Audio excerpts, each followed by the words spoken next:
Today, we are going to be making a YouTube video from scratch, non-scripted, creating a song, okay?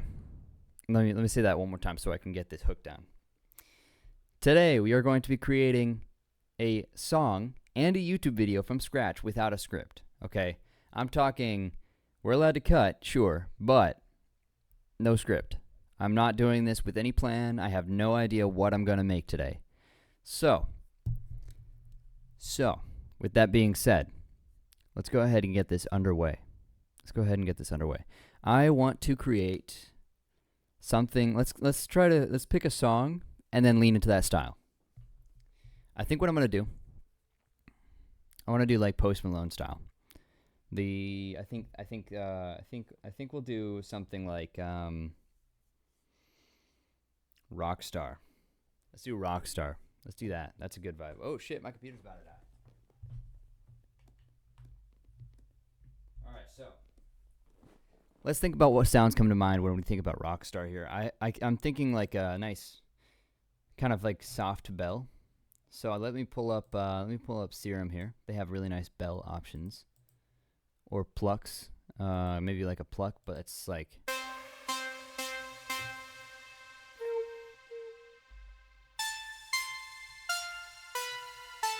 that's pretty close. It's pretty close actually. Let me throw some effects on here. I really want to get this. I really want to make sure that I get this this sound down, because if I can't get this sound down, let me move over a little bit. If I can't get this sound down, then the only thing that's going to happen is it's just not going to hit the right vibe. So what I'm first going to do is make sure to have it nice and soft in the upper range, so that way it's not blearing. So that right there will be enough. That will remove anything that kind of like would be bothering to the ears. Let's start with the root note.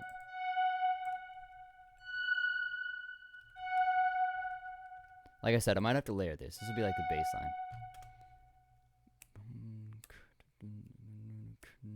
I want to focus on making sure to capture the vibe first. We're starting on the root note.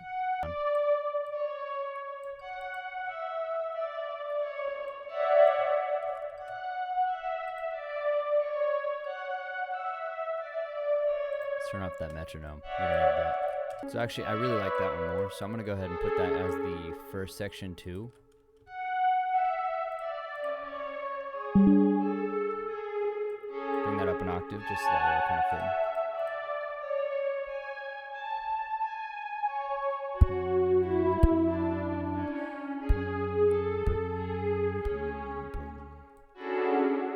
Yep, there it is.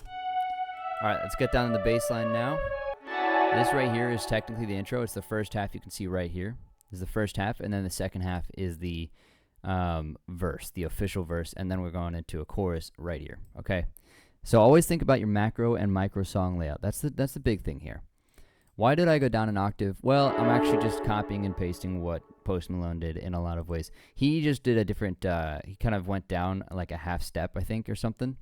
I'm going down an octave. I think it sounds fine, so we're going to roll with it. I happen to have a plugin that works very, very well for bass lines. It has a lot of bass options on it. So let's check it out. Let's find something.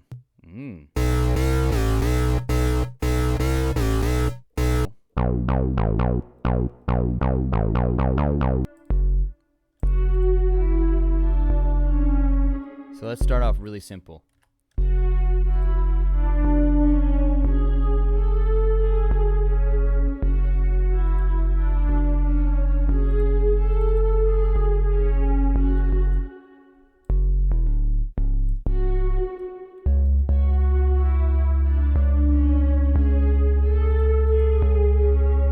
Get a nice kick in there. For kicks, I like to use one-shots more than anything else, and here's why. One-shots are always going to be clean, especially if they're from Splice or another sample pack library.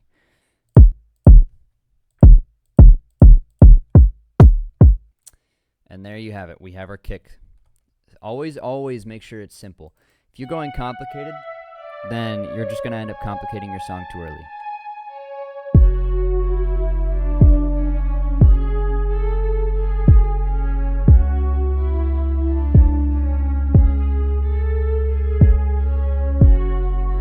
how there's crunch though? It's really, really crunchy. So what I'm going to do is I'm actually going to make sure that this sounds very far away. Just make sure that it really has some room to breathe. Again, we're layering this one, and we're going to layer this one. So I'm thinking about all frequencies when I'm making the track. Right now, I want to focus on getting the volume correct first. Okay. But there's something in particular I want to make sure to note.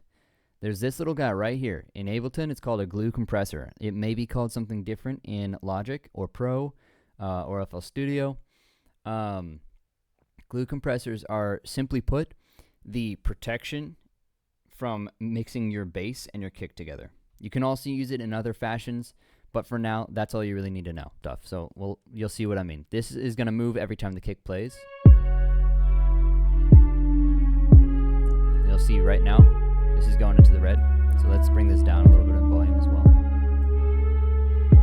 There we go. Now we're not in the red. All right. So I just made the volume at the level that it should be for mixing.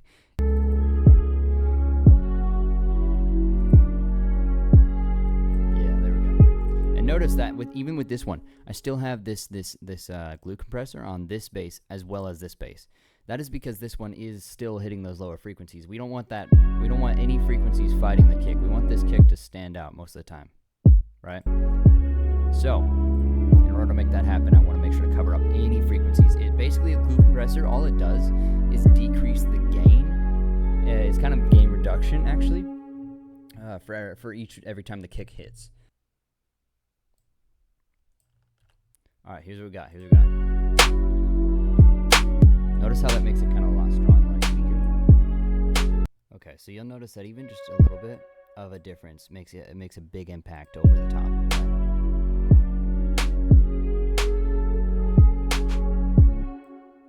All right, so we're gonna stick with that. We're gonna go with that. I think it sounds nice. Simple drums. Remember, always get your simple drums and bass line down. Nice and simple. That is the key. 1, 2, 3, 4. Okay, that's kind of interesting. Definitely unique drum beat. Now I like to do 2 halves. One for first bar, one for second bar, right? So the first bar is gonna go like this. And then the second bar is gonna be a little bit simpler.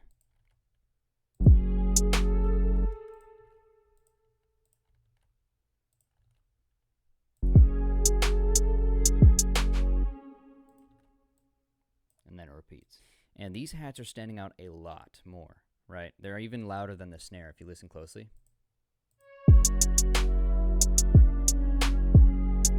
And some people might enjoy that, but I want clarity. That's my thing. So we're gonna go ahead and follow what I did with the snare here. Except for this time around.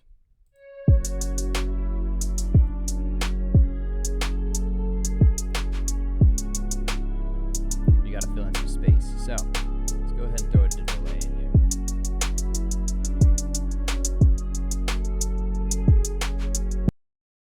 Yeah, that sounds really mad good. Okay, so now what do we do? So once we have that kind of first basic layout, so we have the first bar, second bar, then it repeats again. This time we have a different bass line, so that's already kind of different. So what I'm gonna do is I'm gonna try and replicate that feeling as it's going with a little bit more movement. Let's find ourselves a hat loop. Let's throw in a loop in there. I like to mix stuff up with hats and loops and all that. Here, there's some higher, some open hats going on in the background. That one. Okay, so now we have that kind of section in the background in there. So I want to get some open hats this time instead of just some regular hats. Do the exact same thing again as the hats, except we'll leave out the delay because on open hats they are kind of it's not going to be as audible.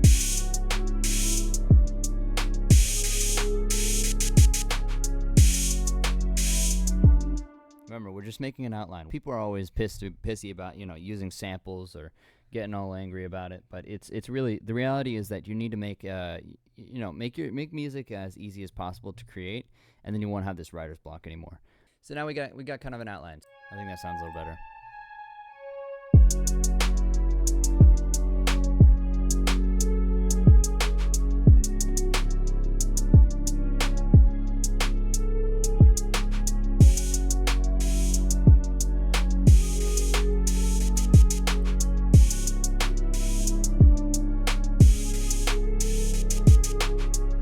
you guys are wondering, how the hell do you make a lead? Well, it's actually not that complicated. You just kind of have to think, what would a singer like to sing with?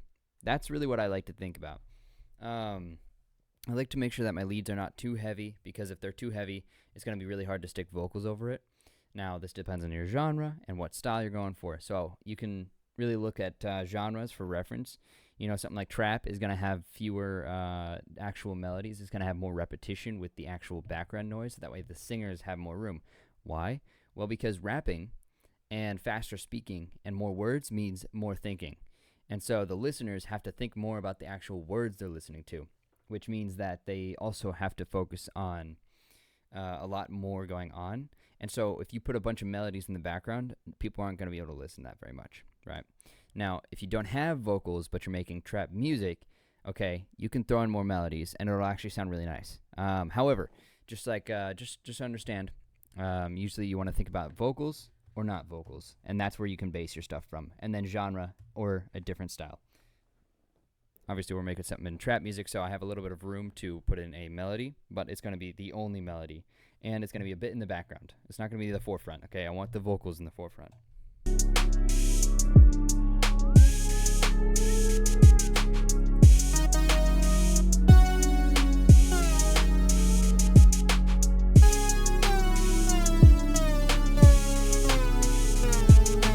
All right, we're back. If you have a very simple track, that is not a bad thing. If you have a very simple track that has a lot of room for vocals, that means a lot of artists are going to want to go on it. Check this out.